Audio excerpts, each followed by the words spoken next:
गणगौर के पीछे की कहानी। एक समय की बात है, भगवान शंकर, माता पार्वती जी व नारद जी के साथ भ्रमण हेतु चल दिए। वे चलते चलते चैत्र शुक्ल तृतीया को एक गांव में पहुंचे। उनका आगमन सुनकर ग्राम की निर्धन स्त्रियों उनके स्वागत के लिए थालियों से हल्दी एवं अक्षत लेकर पूजन हेतु तुरंत पहुंच गई।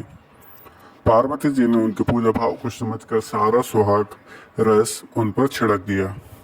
वे अत्यंत सुहाग प्राप्त करके घर लौटी। धनी वर्ग की स्त्रियां थोड़ी देर बाद अनेक प्रकार के पकवान सोने चांदी की थालों में सजाकर पहुंची।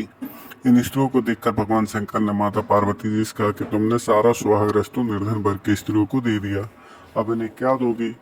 तब पार्वती जी बोली, प्राणनाथ, उन स्त्रियों को ऊपरी पदार्थों से बना रस दिया था, इसलिए इनका रस घोटी में रह गया, परंतु मैं इन धनी वर्ग की स्त्रियों को अपनी उंगली चीर कर रक्त का सुहाग रस दूंगी, जो मेरे समान सौभाग्यवती हो जाएंगी।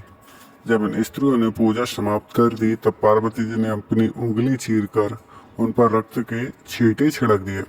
जिस पर जैसे छींटे पड़े, उन्होंने वैसा ही सुहाग पा लिया। इसके बाद पार्वती जी ने अपने पति भगवान शंकर से आज्ञा लेकर नदी में स्नान करने चली गईं। स्नान करने के पश्चात बालू की शिव जी की मूर्ति बनाकर पूजन किया, भोग लगाए तथा प्रदक्षिण करके 2 कड़ों का प्रसाद खाकर मस्तक पर टीका लगाया। उसी समय उस पार्थिव लिंग से शिव जी प्रकट हुए तथा पार्वती जी को वरदान दिया कि जो भी स्त्री मेरा पूजन और तुम्हारा व्रत करेगी, उसका पति चिरंजीवी तथा मोक्ष को प्राप्त होगा। भगवान शिव वरदान देकर अंतर्धान हो गए।